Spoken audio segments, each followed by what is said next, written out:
parents, I am your student's Algebra I teacher, Mrs. Snyder. If you ever need to get a hold of me, just send me a quick email at csnyder@frcs.org. A little bit about our class this year. We're working out of a textbook. It's this textbook. It's the Glencoe McGraw-Hill Algebra I. They do have a hard copy, but I also have sent them a link to where they can download it on a device. I'm sure they could forward that to you, or I could forward that to you if for some reason you want it on your device for some fun reading also. So that way they don't have to carry this thing home, or maybe on, sports trips or whatever it might be. They should be able to access it a different way, which is a really great thing. Just a little bit about homework, I guess, as we get into it. Typically, it starts to move into, this is a senior high level course, and so homework's not worth as much. It's only worth 15% of their grade. And what we do is I will make sure they have correct answers to all the problems. The odd answers are always in the back of this book, so they can always check those. And then we usually grade 4 to 8 problems together in class. And it's always taken out of 10 points, every homework grade is. There might be a couple different ones throughout the year, but for the most part, everything's out of 10 points. So if they're doing their homework completely, the lowest grade they can get is like a 6 out of 10. So there is definitely just incentive to do your homework. And so as they get into even more upper level math classes, those homework grades are going to be like out of 2 points. And so definitely not as, I guess, important grade-wise, but definitely more important just for practicing the material in order to be able to do well and be successful on a quiz or a test. So with that, quizzes are 35% of their grade and tests are 50% of the grade. So just a little bit more, I guess, importance there on those two things. With that, we're going outside a lot right now. As the weather starts to turn, we'll stay inside more, and I love to get them up on the boards to practice a lot of problems. With Algebra I, we really feel like this is one of the most essential classes in our curriculum. I mean, Algebra I is really that class that sets the foundation for the rest of math.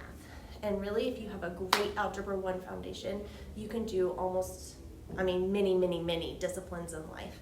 And so that's our goal, is to just make them really fluent at Algebra I. And so with that, we have a great group of kids. I think that we're gonna have a great year, and they're gonna be successful, and they're going to get a lot of practice with a lot of those foundational concepts. And so moving forward next year, that means that they would take geometry, and then the year after that, Algebra II. And then we kind of split off into either a calculus or stats or college algebra, depending on the level and just how much they love math. So one of our goals is, as a math department, is just to help these kids be creative with their problem solving.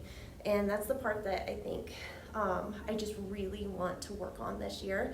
Is so often we get to Algebra I and kids are like, I don't even know where to start, or I know I'm starting it wrong. And I want to dispel that myth, because there's a lot of ways in order to approach a problem. And it might be completely different than the person next to them, and it doesn't mean that their way of thinking is wrong. And so that's really one of my goals, is just to be like, hey, start somewhere, be creative. Like, what are you thinking around this? And let's go from there. So just know that that's my heart and that's my goal in that. And you maybe have also caught wind of maybe doing a little line dancing. So let me explain my reasoning there. The Algebra I classes are kind of my guinea pig for this. And so I realized that it could be a total flop, but I'm really hoping that it's not. Because I really truly believe that there is a strong connection between body movement, getting up, having fun, getting the blood flowing throughout all of your body, right? And putting patterns with it, so hence line dancing.